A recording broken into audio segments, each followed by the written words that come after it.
Watchmaker, never underestimate a champion.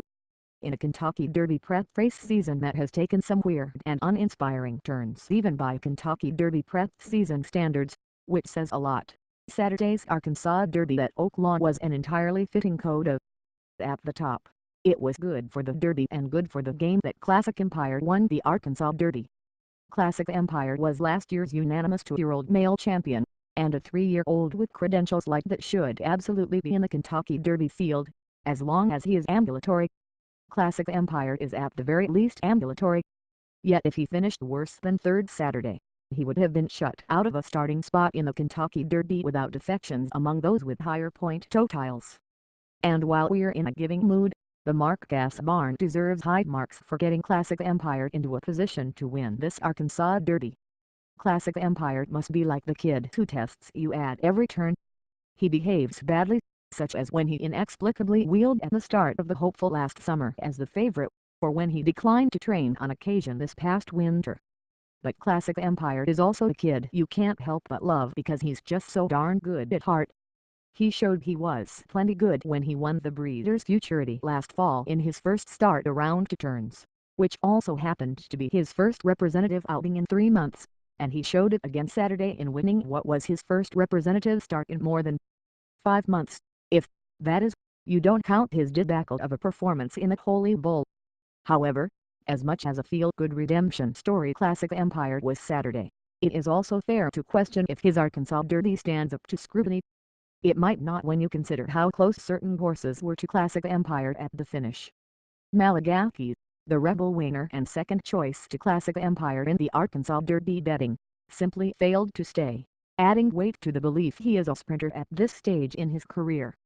Yet though Malagasy finished a fading 5th, he was beaten only a little more than 2 lengths for all the money. Looking at Lee, who could not finish better than 6th in the Rebel even though that race fell apart late yet still earned a career best paper figure of 86 in that outing, was a gaining 3rd Saturday, beaten only 1½ lengths. Sonneteer, a maiden whose second-place finish in the Rebel was an indictment of that field, remains a maiden, but finished only a half length behind Lookin' at Lee in 4th, and was gaining just as quickly. Maybe those two and runner-up Conquest of Money, who was coming off the soundly beaten second in the Sunland Derby, all improved dramatically Saturday. Maybe. But if you don't accept the implausible scenario that all of them took a big step forward, then you can project Classic Empire managing a winning pair somewhere in the mediocre neighborhood of the low 90s. Let's see what the Bayer people do with this race, but the outcome might not be great. Beyond that, Classic Empire has another big hill to climb if he is to succeed in the Kentucky Derby. With just one representative outing in the last 5 months, you have to wonder if the Arkansas Derby gave him enough foundation for that demanding 1 1/4 miles at Churchill Downs. I don't think it's going to be easy for Classic Empire. But he's going where he deserves to be, and I do know this, it is never a good idea to underestimate a champion. Now that all the prep races for the May 6th Kentucky Derby are over, let's grade the 9 final prep races, those run since March 25th. And there will be no grading on a curve here. Grade B+, Florida Derby and Wood Memorial. Always Dreaming won the Florida Derby by 5 lengths and in such decisive fashion that he immediately became one of the future book favorites for the Kentucky Derby, a role he assumed clear ownership of after the results of some key subsequent preps. The knocks on the Florida Derby are that the pace seemed unremarkable and it completely held together, and Always Dreaming was part of that pace. And as decisively as he won, Always Dreaming did not earn a triple-digit paper figure. He received a 97. But those might be more nitpicks than nuts. Although the Wood Memorial was run on a speed-favoring track, it still seemed like a strongly run and won event. After relaxing in the initial stages, Irish Warcry went up to press a quick pace and then powered clear through the stretch. This was, for me, the best performance so far from Irish Warcry, and the 101 pair he earned made him the only Kentucky Derby aspirant to have received triple-digit pairs this year. Grade C, Santa Anita Derby and Arkansas Derby. I could be grading this prep way too high. The Santa Anita Derby might be more worthy of a D, because it devolved into a staggerfest in the late stages, resulting in the winning pair of a paltry 88. I'm actually shocked that a pedestrian pair like that could be attached to a race such as the Santa Anita Derby. so much so that I'm questioning if this race was actually that bad. I'm not saying I don't bite the number, but I am wondering if it makes sense that a handful of horses all ran dud on the same day. That said, the only one out of this race I'd be interested in betting back is runner-up Battle of Midway, who at least ran hard every step after strangely disputing the fast early pace. See above for Arkansas Derby analysis. Grade C, Sunland Derby, Louisiana Derby, and Bluegrass. Hemp's 93 Bear for his going-away score in the Sunland Derby really doesn't look all that bad in the context of this year's Kentucky Derby prep season. But Hemp's earned that Bear with a tremendous pace setup that flattered his closing style over a suspect field.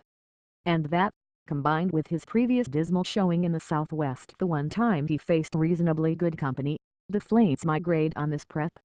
Although Girvan improved his record to 3 wins from 4 career starts in the Louisiana Derby, his performance, and the race, was uninspiring.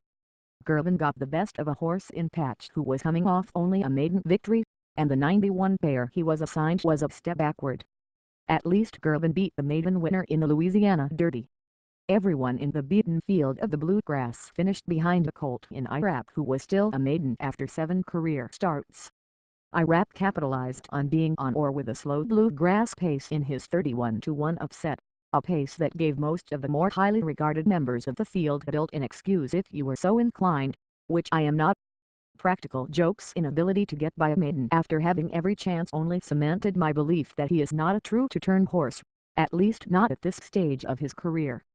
McCracken had a license to need the Bluegrass after missing a scheduled start in the Tampa Bay Derby, but it was still surprising to see his lack of punch through the stretch, a flat effort that caused him to lose his role as future book Derby favorite. And J-Boys Echo and Taproot might have been pace compromised, but they also did very little running, especially Taproot. In fact, the more I think about the Bluegrass, the more I think no one really ran. Grade E, Spiral. There's not much to say about the Spiral. Fast and accurate won it with an 82 pair that was by a significant margin the lowest in a final Derby prep this year. He won it over a weak field, and he won it on a synthetic surface that resembles the dirt surface on which the Derby will be run only in the sense that it is brown in color. Grade incomplete, UAE Derby. The UAE Derby in which under snow-edged epicharies at the end of an entertaining stretch duel seemed from a visual sense a strongly run race. And my sense is it was, even if the 94 Bayer figure the Bayer folks hung on that race a number I've heard they feel is solid doesn't quite support that conclusion. But even if this UAE Derby was a good event, the problem with the race in general is it has yet to produce a Kentucky Derby starter who was by any measure competitive at Churchill Downs.